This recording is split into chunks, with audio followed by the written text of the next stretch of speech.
Hello everyone, I am Preet and welcome to Relevant Myths.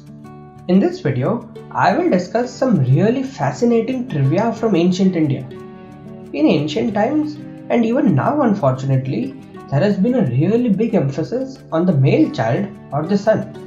According to many scriptures, every living man and woman is in debt of their ancestors called the Pitra debt, and that debt can only be paid when they have a son through whom the dead ancestors will be reborn.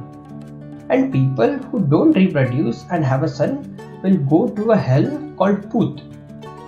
In Sanskrit, son is called Putra because he saves his parents from the hell Put. This is why Indian people are obsessed with children and preferably male children. But there are many scenarios where it is not possible for the parents to have a son biologically.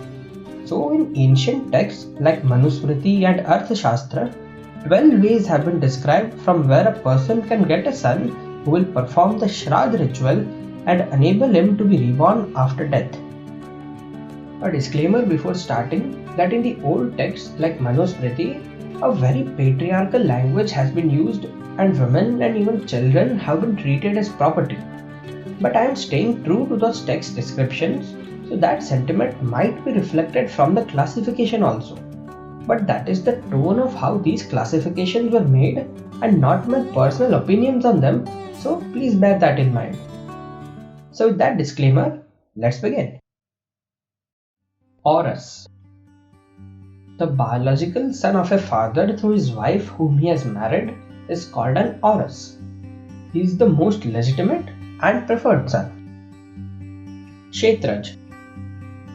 When the son is born through the wife's womb but not a biological son of the father, he is called a Kshetraj. Basically, Kshetraj is the son born through Niyog. When the husband is incapable of producing any children or dies without producing any children, the wife would request another man, preferably a rishi, to impregnate her and thus get a son from him. This process is called Niyog. For example, as Pandu was cursed that he would die instantly if he ever touched his wives, Kunti invoked 5 devas and got sons from them. So Pandavas are also Kshetraj. Also, when Vichitravirya died without having any children, Vedvyas was invited to perform Niyog with the widows Ambika and Ambalika. So Dhritarashtra, Pandu and Vidur are also Kshetraj. It is to be noted here that even though the wife's husband is not the biological father of the child still belongs to him. The Trim. When husband and wife give away their son to another couple who don't have children after performing the necessary adoption rituals, then that son is called the Trim or Dattak. This method is mostly used for boys, but daughters can also be the Trim.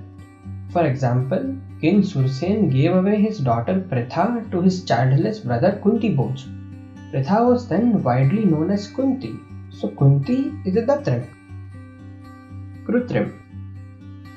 When a father adopts a boy after seeing his virtues, knowledge and ability but without any rituals, then that son is called Krutrim.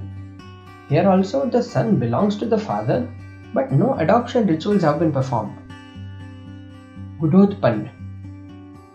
When the son is born from the wife's womb but the father is not the wife's husband, then the son is called Gudhutman. So here the wife has a son in secrecy with another man without the husband's knowledge, but it is to be noted that this son also belongs to the wife's husband. Apavid. When a man takes up a son who has been abandoned by his biological parents, then that son is called Apavid. Sometimes the parents desert a son because of extreme poverty or some other inability to maintain him, and that son is then adopted by someone else.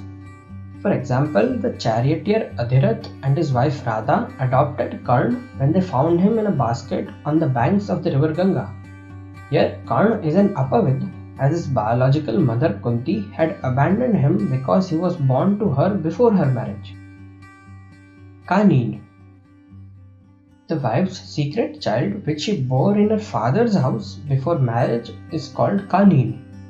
So basically, the son which the wife had before she was married. For example, Kunti had Karn before her marriage to Pandu, so Karn is a Kanin, and so technically he would be Pandu's legitimate son if Kunti had ever revealed his identity before his death. Sahod. If a woman is already pregnant during the time of marriage with a man, then that son is called Sahod. Here we have to note that the married husband isn't the biological father. The wife became pregnant by someone else. Kritak. When a man buys a boy from their parents in order to make him his son, then that son is called Kritak. So a Kritak is basically a purchased son. Paunarbhava. If the husband dies without any children and his widow decides to remarry and has a son with his second husband, then that son is called Paunarbhava.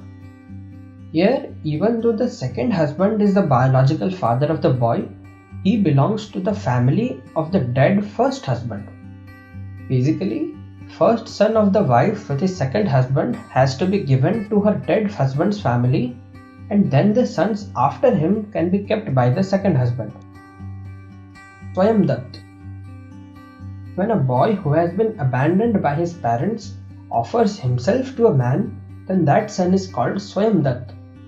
So here, an orphan child himself goes to someone and asks him whether they would accept him as his son. Putrika Putra. When a father doesn't have any male heirs and decides to make his daughter the legal heir, then she is called Putrika Putra. So here, the daughter, for all practical purposes, becomes the son of the father. So these were the 12 ways of getting a son in ancient India. One thing to note here is that most of these types of sons don't get the father's full property and wealth, but are mostly just for doing the Shraddh ceremony. Tell me in the comment section which way was the weirdest according to you. Also, if you enjoyed this video, please like and share to your family and friends. Also, don't forget to subscribe to Relevant Myths and hit the notification bell for more such mythical trivia. Thank you for watching and have an awesome day.